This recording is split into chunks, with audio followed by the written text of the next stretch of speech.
ఇచ్చినటువంటి ఆదేశాలను ముఖ్యమంత్రి గారు దొంగలు అంటారు, కబ్జా కోర్లు అంటారు, బీఆర్ఎస్ వాళ్ళు అంటారు. చెరువులను, నాలాలను, కుంటలను కబ్జా పెట్టుకొని ప్రభుత్వ భూములను, ప్రభుత్వ పార్కులను కబ్జాలు పెట్టుకున్న వాళ్ళు కోర్టులను తప్పుదోవ పట్టించి కంటెంప్ట్ ఆఫ్ కోర్ట్ అంటారు. కంటెంప్ట్ ఆఫ్ కోర్టు ఉంటే అధికారులను మార్చాలనే నిబంధన ఉంటే గతంలో సోమేష్ కుమార్ మీద 400 కంటెంప్ట్ కేసులు ఉన్నాయి. ఆ రోజు ఇవన్నీ ఏది మాట్లాడలే. ఒక అధికారిని ఎక్కడ నియమించాలనేది ప్రభుత్వం యొక్క విచక్షణ అధికారం. ఆ విచక్షణ అధికారాన్ని ఎవరు గుంజుకోలేరు. కాబట్టి ఈరోజు తప్పుడు కేసులను న్యాయస్థానాల మీద సంపూర్ణమైన విశ్వాసం ఉంది. న్యాయస్థానాలలో ఎదుర్కొంటాం. హైడ్రా మంచి పనులు చేస్తుంది. మా ప్రభుత్వం తీసుకొచ్చిన the greatest reform is HYDRAA. We are protected lakes and nalas and water bodies. So we don't have any issues with Hydra. We are going to empower Hydra. Hydra is one of the best institution. We got appreciation from all over India. So కొట్టేదే బడాబాబులను లేకులలో ఉన్నదే. బడాబాబులు అంటే నువ్వు సొంతలు కట్టుకుంటూ పోయి నీళ్లు కూడా కొట్టాలా? నువ్వు పార్కులో కబ్జా పెట్టుకుంటే పార్కుల కబ్జాలు పెట్టినే కూలగొడతావు. నువ్వు చెరువులను కుంటలను ఆక్రమించుకుంటే వాటిని కూలగొడతావు. బడాబాబులు జూబ్లీహిల్స్ సొంత డబ్బులతో ఇల్లు కట్టుకుంటే హైదరాబాద్ కూలగొడతాయింది. హైడ్రా జాబే ప్రభుత్వ పార్కులను, చెరువులను, కుంటలను, నాలాలను కాపాడడమే. ఆ పని పర్ఫెక్ట్గా చేస్తుంది. ఎక్కడైతే కబ్జాకోరులు తప్పుడు డాక్యుమెంట్లతో కోర్టులను తప్పుదోవ పట్టించి అదేవిధంగా బతుకమ్మ కుంట లాంటి వాటిని కూడా బీఆర్ఎస్ వాళ్ళు కబ్జా పెట్టుకొని దాంట్లో కూడా కంటెంప్ట్ ఆఫ్ కోర్ట్ వేసిండ్రు. దాని పేరే బతుకమ్మ కుంట. ఆ బతుకమ్మ కుంటను ఆక్రమించుకుంటే దాన్ని పునరుద్ధరించిండ్రు. దాని మీద కూడా కోర్టు ఈరోజు కంటెంప్ట్ మూవ్ చేసిండ్రు, కేసు నడుస్తుంది. వీటిని ఏ విధంగా చూడాలి? అదేవిధంగా ముఖ్యమైన ఒక కబ్జా కోర్ 100 ఎకరాల ప్రభుత్వ భూమిని కబ్జా పెట్టుకుంటే ఖాళీ చేయించింది.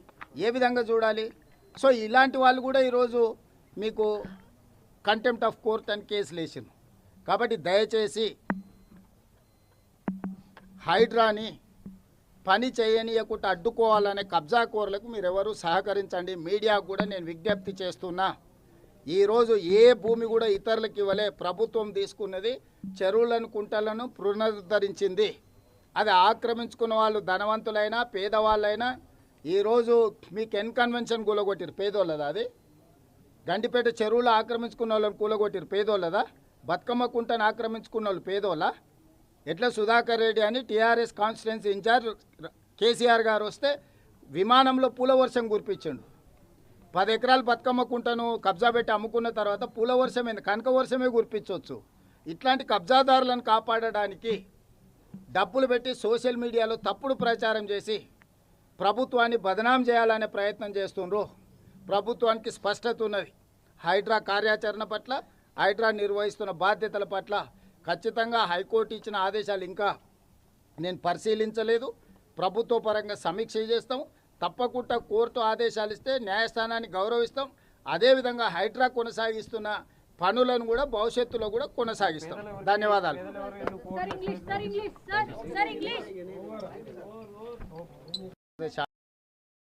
శాఖ మంత్రి గారు కొన్ని ప్రతిపాదనలు ఇచ్చిండ్రు సీతక్క గారు.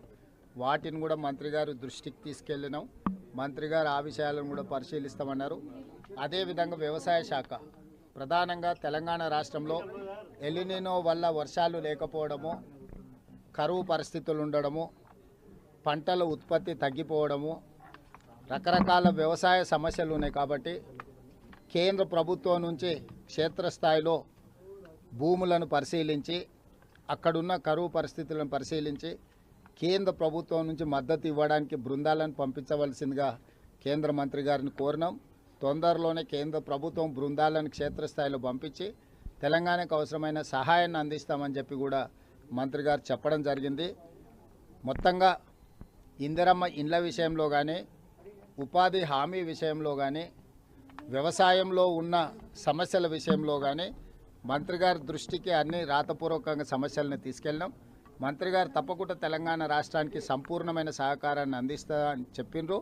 తొందరలోనే వారిని కూడా తెలంగాణ రాష్ట్రంలో పర్యటనకు రమ్మని ఆహ్వానించిన క్షేత్రస్థాయిలో ఈ సమస్యల్ని తెలుసుకోవడానికి మంత్రి గారు వస్తారని ఆశిస్తున్నాం. కేంద్ర ప్రభుత్వం మేము అడిగిన సంపూర్ణమైన మద్దతును కూడా ఇస్తుందని చెప్పి మేము భావిస్తున్నాం. కేంద్ర ప్రభుత్వ వైఫల్యం, కేంద్ర మంత్రి రాజీనామా మనం కళ్ళతో చూసినాం. ఇప్పుడు ఈ వైఫల్యాలకు గల కారణాలతో పాటు భవిష్యత్తులో ఈ వైఫల్యాలు జరగకుండా ఉండడానికి తీసుకోవాల్సిన పకడ్బందీ చర్యలను కేంద్ర ప్రభుత్వం చర్చకు పెట్టింది.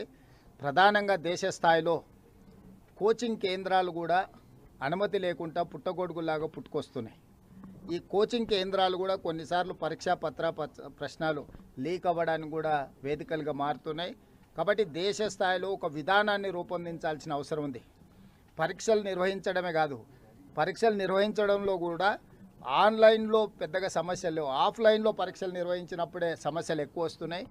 వీటిని దృష్టిలో పెట్టుకోవాలి. కారణమైన వాళ్ళను కఠినంగా శిక్షించాల్సిన అవసరం ఉన్నది. అదేవిధంగా గ్రామీణ ప్రాంతాలకు సంబంధించి కొన్ని పరీక్షలను విద్యాశాఖలో రాష్ట్ర ప్రభుత్వ పరిధిలో ఉన్న అధికారాలను కూడా కేంద్ర ప్రభుత్వం గుంజుకునే ప్రయత్నం చేస్తుంది. దీనివల్లనే ఇలాంటి గందరగోళమైన పరిస్థితులు ఏర్పడుతున్నాయి. కాబట్టి దయచేసి ఇప్పటికైనా కేంద్ర ప్రభుత్వం భేషజాలకు పోకుండా ఈ పరీక్షలకు సంబంధించి నీటే కాదు ఇతర పరీక్షలకు సంబంధించి యూనివర్సిటీల మీద ఆధిపత్యం చెలాయించాలని ఏదైతే కేంద్ర ప్రభుత్వం పరోక్షంగా ప్రయత్నం చేస్తుందో వీటిని మానుకోవాలి.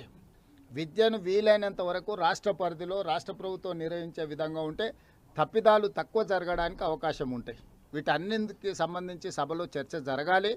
ఈ చర్చల సారాంశం విద్యార్థులకు మేలు జరగాలి.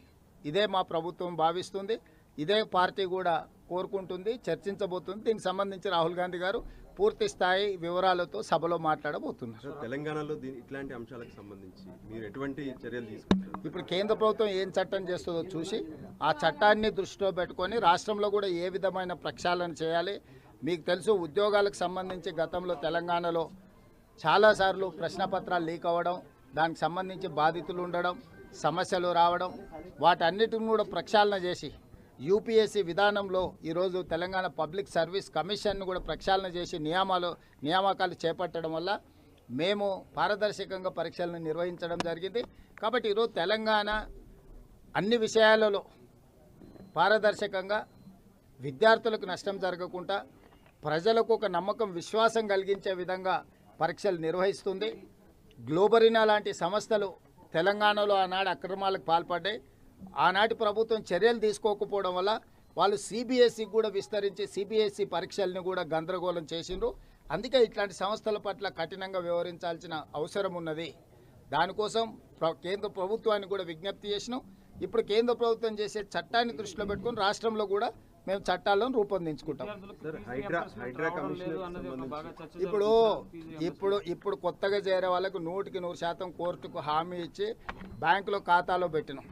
గతంలో ఎలాంటి వసతులు లేకుండా దొంగ లెక్కలు చూపించి ఫీజు రియంబర్స్మెంట్ కొట్టేయాలనుకున్న సంస్థల మీద విజిలెన్స్ అండ్ ఎన్ఫోర్స్మెంట్ విచారణ జరుగుతుంది. ఎవరెవరైతే కరెక్ట్గా ఉన్నారో వాళ్ళందరికీ చెల్లించడం జరుగుతుంది. ఫీజు రియంబర్స్మెంటు కేసీఆర్ ప్రభుత్వం 8,000 కోట్ల రూపాయలు బకాయిలు పెట్టి పారిపోయింది. కేసీఆర్ బకాయిలు పెట్టి పారిపోయినవే ఈరోజు మాకు భారంగా మారింది. ఈరోజు ఏదో కొత్తగా మేము ఫీజు రియంబర్స్మెంట్ ఇవ్వడం లేదన్నట్టుగా, దానికి మా ప్రభుత్వం కారణం అన్నట్టుగా బీఆర్ఎస్ భ్రమలు కల్పించే ప్రయత్నం చేస్తుంది.